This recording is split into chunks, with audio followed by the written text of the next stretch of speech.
Kakatapos lamang po ng duty natin mga ka-vibes. And ito, meron tayong privilege na pahinga. At mukhang masamang panahon, kaya obserbahan lang natin, baka bigla tayong i-recall. Ganun na ang buhay ng isang pulis.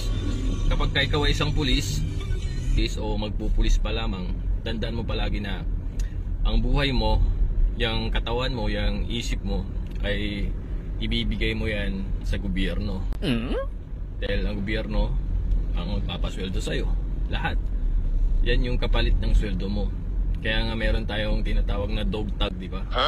Meron tayong dog tag, sino man sa atin sa militar, sa kapulisan, meron tayong tinatawag na dog tag dahil yun yung sumisimbolo na ikaw ay, di ba? From the word itself, di ba? Meron ka ng tag. Ikaw ay pagmamay-ari ng gobyerno. At pagka ikaw ay pagmamayari, property ka ng government, syempre, parang either you like it or not, secondary lang talagang family. Pero dahil syempre wala namang pumapayag na ganun, lagi pa rin natin pinapriority ang family. Ito po yung totoo. Kaya marami sa atin, pagka involved ng pamilya, hindi sila papayag na ma-compromise yung family nila. Pipiliin nila yung family nila, iwan nilang serbisyo. Meron din naman na nasisira yung pamilya dahil mas pinili nila talaga ang magserbisyo.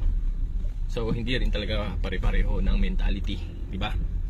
So dahil may kahirapan din naman talaga, kailangan talaga natin ng Diyos sa buhay natin. Siya ang taga-balance ng lahat, siya ang taga-gawa ng mga paraan. Diyos lang talaga ang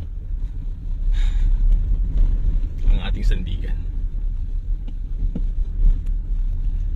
Good morning, ingat po mga ka-vibes. Magandang araw po.